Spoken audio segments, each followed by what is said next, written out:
Hello, welcome back to the reading of the poem of the Man God, written by Maria Valtorta, Volume 1, Chapter 55, Thomas Becomes a Disciple, 27th October, 1944.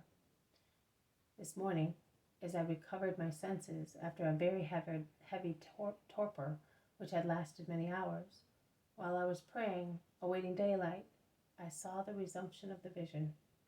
I say resumption because we are still in the same place, the low, wide kitchen with its dark, smoky walls, dimly lit up by the small flame of an oil lamp on the rustic table. It is a long, narrow table at which 8 people are sitting, Jesus and his 6 disciples, and the landlord, 4 each side. Jesus sitting on a stool. The only seats here are 3-legged stools, real country furniture. Is still turned around, speaking to Thomas. Jesus' hand has fallen from Thomas's head onto his shoulder. Jesus says, "Stand up, my friend. Have you had any supper yet?" "No, Master. I walked a few yards with the other fellow who was with me. Then I left him, and I came back saying that I wanted to speak to the healed leper. I said that because I thought he would disdain approaching an impure man. I guessed right. But I wanted to see you, not the leper. I wanted to say to you, 'Please take me.' I wandered up and down the olive grove until a young man asked me what I was doing. He must have thought I was ill-disposed. He was near a pillar at the boundary of the olive grove. The landlord smiles. 'It's my son,' he explains, and adds, 'He is on guard at the oil mill. In the caves under the mill we still have almost all the crop of the year. It was a very good one, and we made a lot of oil. And when there are large crowds about, robbers always get together to plunder unguarded places. 8 years ago, just at Paraskiv, they robbed us of everything. Since then we keep a good watch, 1 night each. His mother has gone to take him his supper. Well, he asked me, 'What do you want?' And he spoke in such a tone that to save my back from his stick, I answered at once, 'I am looking for the master who lives here.' He then replied, 'If what you say is true, come to the house.' And he brought me here. It was he who knocked at the door, and he did not go away until he heard my first words. 'Do you live far away?' 'I live on the other side of the town, near the eastern gate.' 'Are you alone?'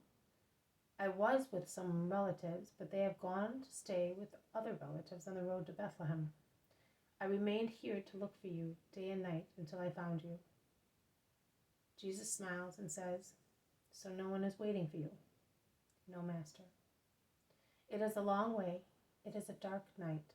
The Roman patrols are about the town. I say, stay with us if you wish.' 'Oh, Master!' Thomas is happy. 'Make room for him, and each of us will give something to our brother.' Jesus gives him the portion of cheese he had in front of him. He explains to Thomas, 'We are poor, and our supper is almost over, but there is so much heart in who offers.' And he says to John, who is sitting beside him, 'Give your seat to our friend.' John gets up at once and sits down at the end of the table near the landlord. 'Sit down, Thomas, and eat.' And then he says to them all, 'You will always behave like that, my friends, according to the law of charity.' A pilgrim is already protected by the law of God, but now in my name you must love him even more. When anyone asks you for some bread, a drop of water, or a shelter in the name of God, you must give it in the same name, and you will receive your reward from God. You must behave so with everybody, even with your enemies. And that is the new law. Up till now you were told, 'Love those who love you and hate your enemies.' I say, love also those who hate you. Oh, if you only knew how much you will be loved by God, if you love as I am telling you. And when anyone says, 'I want to be your companion in serving the true Lord God and following his Lamb,' then he must be dearer to you than a brother by blood, because you will be joined by an eternal bond, the bond of Christ. But if someone comes who is not sincere, it is easy to say, 'I want to do this or that.' But words do not always correspond to the truth," says Peter, rather irritated. I do not know why, but he is not in his usual jovial mood. Peter, listen. What you say is sensible and fair, but see, it is better to exceed in bounty and trust rather than exceed in distrust and hardness. If you help an undeserving person, what harm will befall you? None. Nay, God's reward will always be active for you, whereas the person will be guilty of betraying your trust. No harm? Ugh. Very often a worthless person is not satisfied with ingratitude, but goes much further, even to the extreme of ruining one's reputation, wealth, and one's very life. True, but would that diminish your merit? No, it would not.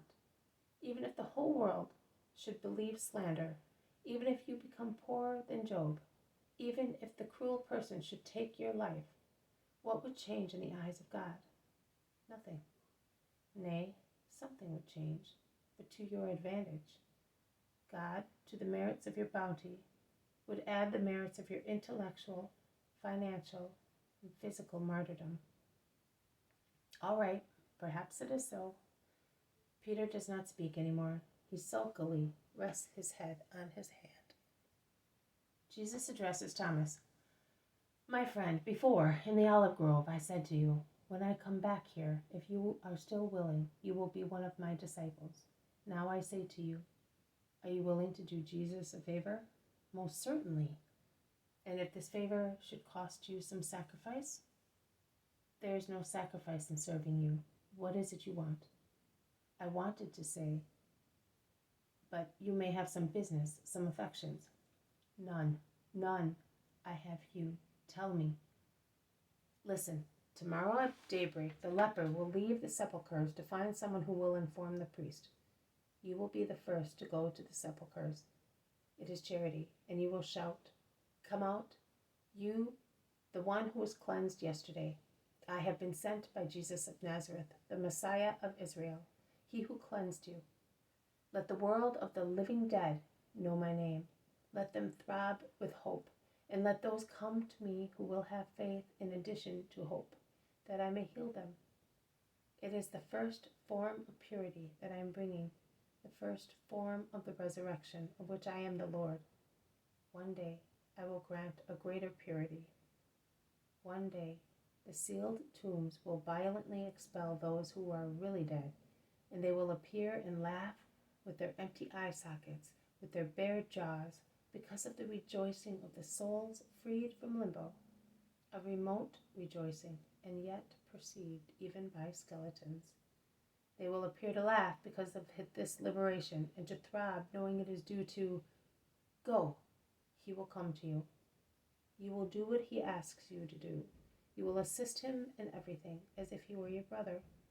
And you will also say to him, when you are completely purified, we will go together along the road of the river, beyond Doko, and Ephraim. Jesus, the Master, will be waiting for us to tell us what we have to serve him. I will do that. And what about the other one? Who? The Iscariot? Yes, Master. The advice I gave him still stands. Let him decide by himself, and let him take a long time. Nay, avoid seeing him. I will be with the leper. Only lepers wander about in the valley of the sepulchres, and those who pitifully are in touch with them. Peter mumbles something. Jesus hears him. What is the matter with you, Peter? You either grumble or are silent. You seem to be discontented. Why? I am discontented. We were the first, and you did not work a miracle for us. We were the first, and you let a stranger sit beside you. We were the first, and you entrust him, not us, with a task. We were the first, and yet, yes, we seem to be the last ones. Why are you going to wait for them on the road near the river? Certainly to entrust them with some mission. Why them and not us? Jesus looks at him. He's not angry. On the contrary, he smiles as one smiles at a child. He gets up, goes slowly over to Peter, and smiling says to him, Peter, you are a big old baby. And he says to Andrew, who is sitting beside his brother, go and take my seat. And he sits beside Peter, clasping his shoulders with his arm, and he speaks to him, holding him thus against his own shoulder. Peter, you think I am being unfair, but I am not.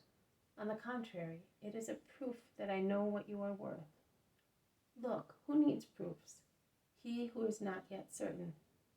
I knew you were so certain about me that I did not feel any need to give you evidence of my power.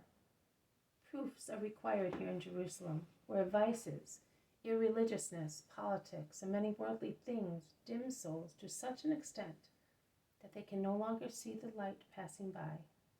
But up there, on our beautiful lake, so clear under a clear sky, amongst honest and good-willing people, no proof is required.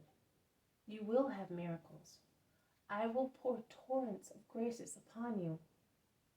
But consider how I valued you. I took you without exacting any proof, and without finding it necessary to give you any, because I know who you are. You are dear to me, so dear and so faithful. Peter cheers up. Forgive me, Jesus. Yes, I forgive you, because your sulkiness is a sign of love. But do not be envious anymore, Simon of Jonas. Do you know what the heart of your Jesus is? Have you ever seen the sea, the real sea? You have? Well, my heart is bigger than the immense sea, and there is room for everybody, for the whole of mankind, and the smallest person has a place exactly as the greatest, and a sinner finds love just like an innocent. I am entrusting these with a mission, certainly. Do you want to forbid me? I chose you. You did not choose yourselves. I am therefore free to decide how I want to employ you. And if I leave them here with a mission, which might well be a test, as the lapse of time granted to the Iscariot may be due to mercy, can you reproach me? How do you know that I am not keeping a greater mission for you? And is not the nicest mission to be told, you will come with me? It is true. I am a blockhead. Forgive me. Yes, I forgive everything, oh Peter. But I beg you all never to discuss merits and positions. I could have been born a king. I was born poor, in a stable. I could have been rich.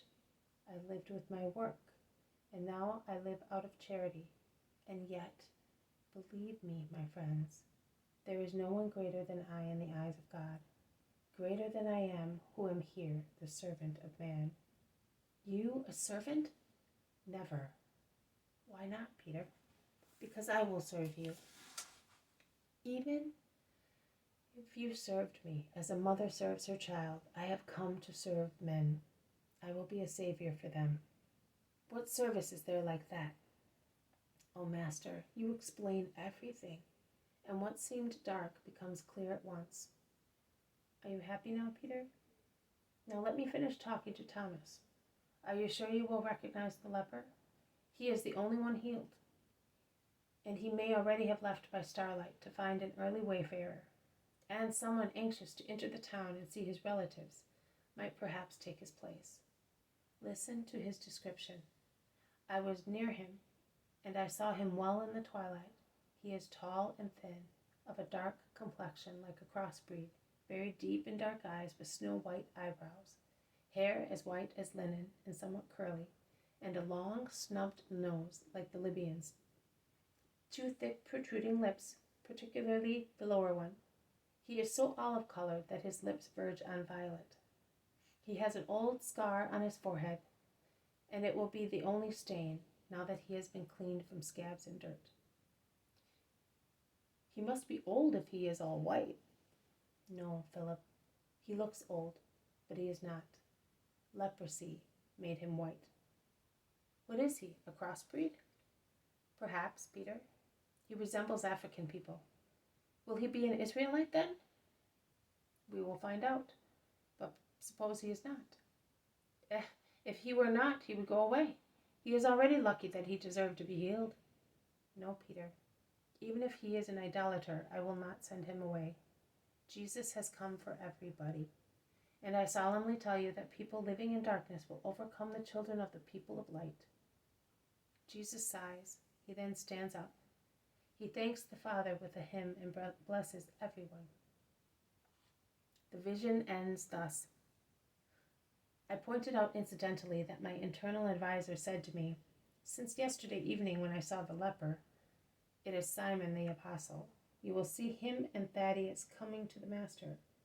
This morning, after Holy Communion, today is Friday, I opened my missal and I saw that this is the eve of the feast of Saints Simon and Judas, and tomorrow's gospel deals with charity, almost repeating the very words I heard before the vision.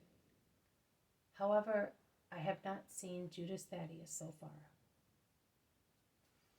This has been a reading from the poem of the Man God, written by Maria Valtorta, Volume 1, Chapter 55, Thomas Becomes a Disciple. Thank you for listening. I will see you tomorrow. May God bless you, and may peace be with you.